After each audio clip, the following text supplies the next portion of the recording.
+2 பொதுத் தேர்வில் தடுமாற்றமடைந்த மாணவர்கள் தவறான முடிவை மேற்கொள்ளாமல் இருக்க தமிழ்நாடு அரசின் 104 மருத்துவ உதவி சேவை மையம் சிறந்த வழிகாட்டுதலை வழங்கி வருகிறது. இது குறித்த ஒரு செய்தி தொகுப்பை தற்போது பார்க்கலாம். தமிழகத்தில் +2 பொதுத் தேர்வு எழுதிய 8,30,000க்கும் மேற்பட்ட மாணவர்களுக்கான தேர்வு முடிவுகள் நேற்று வெளியானது.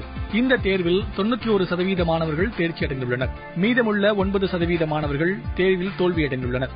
இதன் காரணமாக மன வருத்தத்தில் உள்ள மாணவர்கள் தவறான முடிவை எடுக்க நேரிடலாம் என்பதால் மாணவர்களுக்கு தேவையான ஆலோசனைகளை வழங்கி வருகிறது அரசின் சேவை மையம்.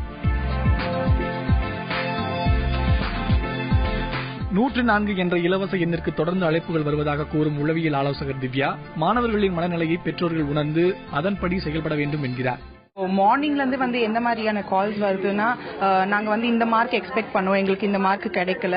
அதே மாதிரி நிறைய பேரண்ட்ஸ் கிட்ட இருந்து தான் நிறைய கால்ஸ் வந்துட்டு இருக்கு. சோ என் குழந்தை கம்மி மார்க் எடுத்திருக்காங்க, இல்லனா இந்த சப்ஜெக்ட்ல கம்மி ஆயிட்டாங்க, ஃபெயில் ஆகிட்டாங்க, அந்த மாதிரி சொல்லும் போது பேரண்ட்ஸே ஒரு கான்பிடன்ஸ்ல இல்லாம சோ அவங்க சப்போர்ட்டா இருந்தாங்கன்னா, நாங்க என்ன சஜஷன் கொடுக்கறோம்னா, பேரண்ட்ஸ் ஃபர்ஸ்ட் சப்போர்ட்டா இருங்க குழந்தைங்களுக்காக. சோ அவங்க சப்போர்ட்டா இருக்கும்போது குழந்தைங்களுக்கு அந்த கான்பிடன்ஸ் ஆட்டோமேட்டிக்கா வரும். கடந்த ஆண்டை ஒப்பிடும்போது இந்த ஆண்டு மாணவர்களின் அழைப்பு அதிகமாக உள்ளது என்றும், இந்த ஆண்டு கூடுதலாக உளவியல் மருத்துவர்களும் ஆலோசகர்களும் பணியில் அமர்த்தப்பட்டுள்ளதாக தெரிவிக்கிறார் 104 சேவை உதவி மையத்தின் மேலாளர் பிரபுதாஸ்.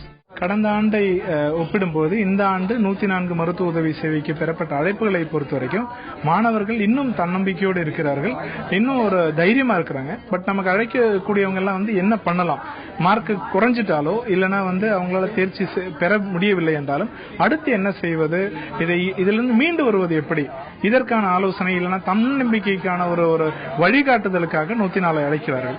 சோ போன தடவையில இந்த தடவை நிறைய நம்ம குவாலிட்டி ஆஃப் கால்ஸ் நிறையவே இம்ப்ரூவ் ஆயிருக்கு. தேர்வில் மதிப்பெண் குறைந்தால் தங்களின் எதிர்காலம் கேள்விக்குறியாகும் என்ற எண்ணத்திலிருந்து மாணவர்கள் விடுபட வேண்டும். தங்களுக்கு பிடித்த துறைகளில் சாதிக்க பல்வேறு வழிகள் இருக்கிறது என்பதை மாணவர்கள் உணர வேண்டும் என கல்வியாளர்களும் உளவியல் நிபுணர்களும் வலியுறுத்தியுள்ளனர். தந்தி டிவி செய்திகளுக்காக ஒளிப்பதிவாளர் விக்னேஷுடன் செய்தியாளர் ப. நாகராஜன்.